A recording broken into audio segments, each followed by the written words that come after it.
¿Qué tal, mis queridos amigos? ¿Cómo estáis? A raíz de la publicación del anterior vídeo sobre el problema con el sistema de AdBlue que tienen vehículos de PSA aproximadamente de 2014 en adelante, he recibido la carta de una usuaria que está formando un grupo de personas perjudicadas en la que puntualiza algunas de las cosas que yo comento respecto a las actuaciones de la marca y la cobertura en garantía de este producto que puede acabar haciendo que tu vehículo se detenga y no quiera arrancar por un problema con las emisiones, con los gases. E incluso, como decía en el vídeo, si te empeñas en resetearlo o en hacer trucos para que siga funcionando, lo que vas a hacer es que vas a estar contaminando mucho más en óxidos de nitrógeno, porque precisamente eso es lo que hace el sistema de reducción catalítica con AdBlue o inyección de urea. La cuestión es que en este vídeo hemos tenido la oportunidad, os vamos a poder enseñar, no sé si en exclusiva, pero os vamos a mostrar el dispositivo electrónico que va dentro del depósito de AdBlue y vais a poder ver uno afectado directamente, uno que ha dejado de funcionar completamente roto. Vamos a ver exactamente todo lo que lleva porque es muy interesante poderos explicar y enseñar cómo esto de la inyección de AdBlue para reducir los óxidos de nitrógeno es algo extremadamente complejo. Es un subsistema en sí mismo que lleva un montón de dispositivos, su propia electrónica e incluso un inyector. Así que esto del AdBlue es algo bastante más serio de lo que teníamos entendido o de lo que conocemos en cuanto a usuarios medios. La cuestión es que la inyección de urea es algo que ya lleva un tiempo en los vehículos industriales y en los camiones especialmente, y que se ha pasado a los automóviles justamente para reducir las emisiones de estos gases que son venenosos. Es un dispositivo, es un sistema que se coloca en la parte final del sistema de posttratamiento de los gases de escape cuando ya se ha hecho un primer filtrado muy importante en el que se han retenido la mayor parte de las partículas de hollín y otros muchos gases tóxicos, y lo que nos queda son básicamente óxidos de nitrógeno y CO2. El CO2 no es un gas venenoso, sí el óxido de nitrógeno. Es en ese punto donde se hace una inyección de urea gracias a un sistema que está controlando la calidad de los gases de escape y se pulveriza a alta presión como si fuera el combustible, pero en este caso en la línea de escape, para que se mezcle con esos gases de escape y que haya una corriente, una turbulencia en la que la urea se mezcla con el aire y con los componentes que queda, básicamente carbono, oxígeno y los óxidos de nitrógeno. Bueno, al final el resultado es un pequeño filtro que hay al final en el que se retienen todas estas partículas de óxido de nitrógeno gracias a esta reacción en la que la urea se convierte en amoníaco y se adhiere a las paredes del filtro sin que esto interceda o reduzca el rendimiento, el funcionamiento del motor diésel. De esa manera, lo que queda ya en los gases de escape es un aire mucho más limpio, es un gas mucho más limpio en el que esa parte final de los óxidos de nitrógeno se han retenido. La cuestión aquí es que para llegar a eso tenemos que tener, como digo, una unidad de mando que mida los gases de escape e igualmente que controle la temperatura de la urea, porque la urea, que es una solución básicamente entre urea y agua, eso es el AdBlue, tiene que estar a una temperatura exacta y por lo tanto necesita en su depósito calentadores para que no se cristalice. Si cristaliza, no funcionaría. Y eso es lo que ocurre cuando se filtra dentro de los componentes de la unidad de mando de los vehículos de Peugeot. Se filtra en el lugar donde están las bombas y donde está la electrónica, arruinándola completamente, como vais a poder ver muy bien en directo a continuación en este vídeo. Una unidad de mando que contiene resistencias, como digo, para calefactarlo todo. La urea en ningún momento se puede cristalizar, bombas de presión, bombas de acumulación, las unidades de mando, la electrónica, por supuesto, que gobierna todo esto, y al final, después de una tubería ya fuera de esta caja negra, el inyector de la urea. Como digo, es muy importante evitar la cristalización y justamente eso es lo que le pasa a los coches de Peugeot. Que hay una filtración, ya sea porque el depósito de AdBlue se arruga directamente y se raja por una presión excesiva porque no está bien diseñado. Como os he explicado en el vídeo anterior, esto se puede llegar a solucionar con un tapón nuevo, distinto, que tenga un respirador o con un nuevo cableado, pero lo que está haciendo la marca en todos aquellos vehículos que lo cambia es directamente cambiar todos los dispositivos. Como vais a ver ahora, José María, el técnico, os va a explicar por qué. Toda esa unidad de control que os voy a destapar está ahí dentro de ese depósito, en teoría estanca, pero ya sea porque hay filtraciones, porque se raja el depósito por este problema de presión comentado, ya sea porque hay retornos del sistema de inyección en las bombas, la cuestión es que al final acaba entrando urea en todos los componentes electrónicos y acaban arruinados, como vais a poder comprobar. Y antes de ir a José María y que te lo explique, dejadme que os muestre y os lea lo que me ha contado esta usuaria directamente y sin más, para que vosotros saquéis vuestras propias conclusiones. Son miles las personas que están afectadas por este problema y es muy importante tener información de cara a ir al concesionario y que la marca, si es posible, resuelva este problema sin que te cueste un euro, porque no es esa la práctica habitual, aunque sabemos que hay muchos casos en los que el coche, estando en garantía o con una extensión de garantía, se cubre. El problema es cuando han pasado esos 2 años de la garantía. ¿Qué nos dice esta usuaria? Pues nos dice esto que os leo a continuación y que podéis leer vosotros mismos. Buenas tardes. He visto el vídeo sobre los fallos del tanque de urea de Citroën y Peugeot y yo soy una de las afectadas. Me puse a contactar con más afectados y hemos creado el grupo y ya tenemos contratado un abogado para hacer una reclamación conjunta. Por mi experiencia, y después de todo lo que hemos hablado entre todos los afectados, solo hacerte una puntualización al vídeo. Peugeot sistemáticamente no paga la pieza y el afectado la mano de obra cuando está con menos de 5 años o menos de 150.000 kilómetros. Mi coche tiene menos de 100.000 kilómetros y 3 años y he tenido que pagar 1.250 euros. En el grupo, que somos ya más de 50, hay muchísimos casos como el mío con poca antigüedad y pocos kilómetros que han tenido que pagar en torno a 1.000 euros.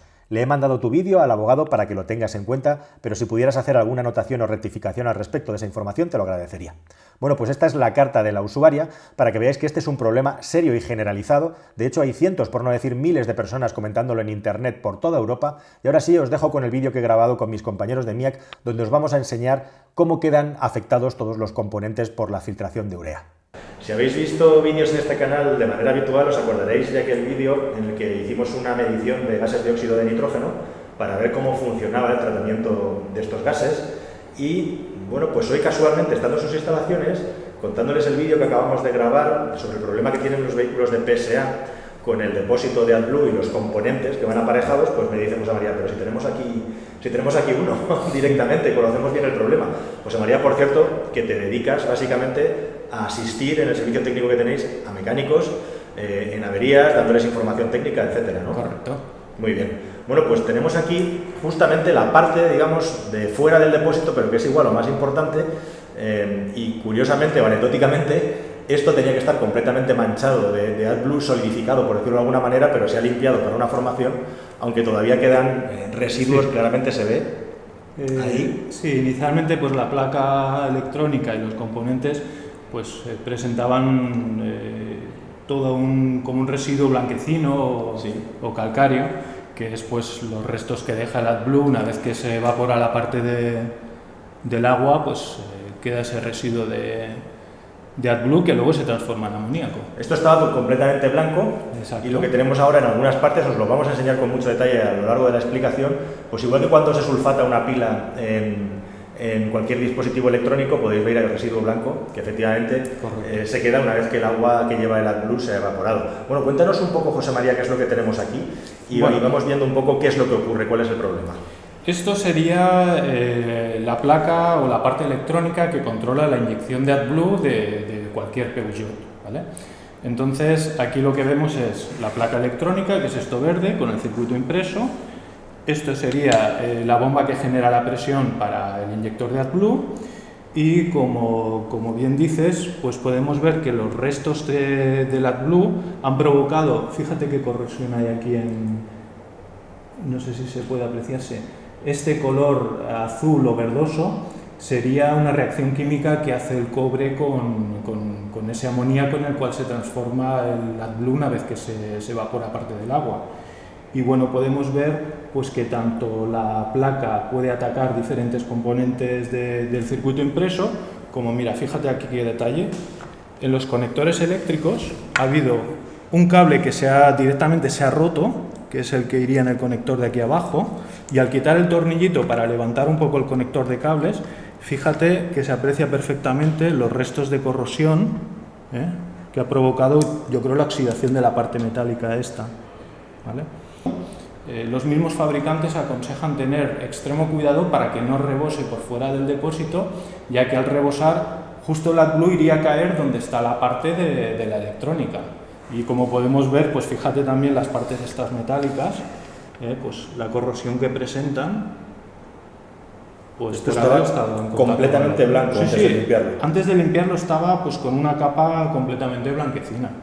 Vosotros, yo recuerdo estas navidades, hace un tiempo que ya me hablaste del problema que tenían en el depósito de AdBlue, y esto es como una reacción en cadena, los PSA. Sí. ¿Qué es lo que pasa exactamente en el depósito? Hemos hablado de que hay un problema que por no hacer bien el vacío, por no expulsar el aire, comienza el problema, y es donde se desencadena. Exacto. El efecto. Muchos depósitos, el problema que presentan es que al no poder respirar, a medida que se va vaciando y no puede entrar aire dentro del depósito, el mismo depósito se va arrugando y entonces ese depósito plástico puede rajarse, puede presentar fugas y claro, por lo que hemos dicho antes, si la ubicación de la electrónica la tenemos justo debajo del depósito, pues donde vaya a parar el AdBlue, una vez que se evapora esa parte de agua, el residuo es muy corrosivo. Perfecto. Y generará el problema. Y eso es lo que pasa aquí. De alguna manera hay una filtración en el interior de la parte electrónica. Correcto. Entonces, pues bueno, esa filtración pues ya vemos que provoca todo este tipo de problemas. Corrosión en los componentes metálicos, corrosión en el cobre y bueno, y daños pues de tapar el respiradero del depósito, incluso tapar la propia boquilla del inyector. Puede pasarle que se quede directamente cerrado porque aunque abra esté atascado o directamente el inyector quedarse atascado pero en posición abierta, con lo cual perder a chorro el AdBlue o estar inyectándolo a chorro dentro del escape. Aquí lo que tenemos en sabemos que había un par de llamadas de Peugeot en las que se sustituía por un lado el tapón, sí, que un simple tapón puede acabar cambiando la presión dentro del depósito y que no se arrugue, y también cableados. Aquí, José María, básicamente, sin entrar en mucho detalle, son las bombas que permiten generar la presión para el inyector. Efectivamente, y toda la unidad electrónica que lo controla. Correcto, y toda la electrónica pues, que controla tanto la presión que se genera como el funcionamiento del propio inyector AdBlue. Hablando con técnicos dentro de la empresa, comentábamos que el AdBlue, que normalmente no tenemos en cuenta, como decías al principio, que puede ser extremadamente corrosivo, o sea que una mala manipulación, tocar mal un filtro, que se derrame un poco, correcto, puede acabar provocando un pollo importante dentro del vehículo. Sí, de hecho los fabricantes pues no solo nos dicen que a la hora de rellenar AdBlue hay que tener extremo cuidado de que no rebose, sino que aconsejan utilizar su propio AdBlue por el envasado, es decir, la composición química del AdBlue no va a cambiar, pero lo que sí que puede cambiar en este caso es el envasado, la manipulación a la hora de rellenar. Perfecto. Estábamos hablando también de que hasta donde tú sabes, y de lo que yo me he podido informar, Peugeot y Citroën son conscientes de este problema y estaban haciendo una campaña para sustituirlos, ¿no? Sí, bueno, hasta donde sabemos, cuando se presenta un problema tanto en el inyector o en la placa, en la bomba que genera la presión, tenemos entendido que se suele cambiar todo el sistema como un conjunto, como un bloque. ¿Por qué? Porque si tenemos una reparación solo de un componente en concreto, una vez que hemos tenido pues, pérdidas o fugas de AdBlue, podemos tener más problemas sucesivos. Entonces yo creo que la marca lo que hace es cambiar todo el sistema. Perfecto. Bueno, tenemos entendido. Tenemos el vídeo, bueno, tenemos experiencia de usuarios en los que es así, en otros no. Hay mucha disparidad de criterios, pero bueno, también, como hemos comentado, ha habido varias campañas y gente que efectivamente, por lo menos la mitad de los casos, al menos que conozcamos, ha sido así. En la otra mitad, desgraciadamente, pues depende ya de los kilómetros del coche, etc. Así que bueno, por mi parte, no sé si quieres añadir algo más. Pues no, que tener mucho cuidado a la hora de repostar, que no rebose por fuera. Pues ya lo sabéis, amigos, incluso si podéis hacer coincidir el repostaje del AdBlue con un cambio de aceite o que te lo haga un profesional, pues también es interesante, ¿no? Y que lo hagan con su propio aditivo. Sobre todo si pasa algo, para que sea el responsable quien lo ha manipulado, ¿no? Correcto. Porque claro, también nos están vendiendo que el AdBlue puede ser algo que manipulemos como la gasolina, pero a la vista queda que es algo bastante más, digamos... Más importante de lo que parece. Y efectivamente, con potencial de provocar averías, o directamente, como comentábamos en el otro vídeo, que tu vehículo se niegue a arrancar porque tiene un fallo en un sistema de descontaminación. Correcto. Bueno, José María, pues nada, perdóname, lo he soltado directamente, que estás ahí atendiendo al personal. Muchas gracias por tu explicación. Y nada, pues iremos contando cosas más interesantes que tenéis aquí que explicarnos. Que sepáis que en MIAC, pues cada día están recibiendo docenas de llamadas de talleres de reparación y saben muy bien qué cosas fallan y dónde hay fallos recurrentes y cosas interesantes que contar como esta. Muy bien, pues un saludo a todos. Un placer, muchas gracias, José María. Gracias. Hasta la próxima. Adiós.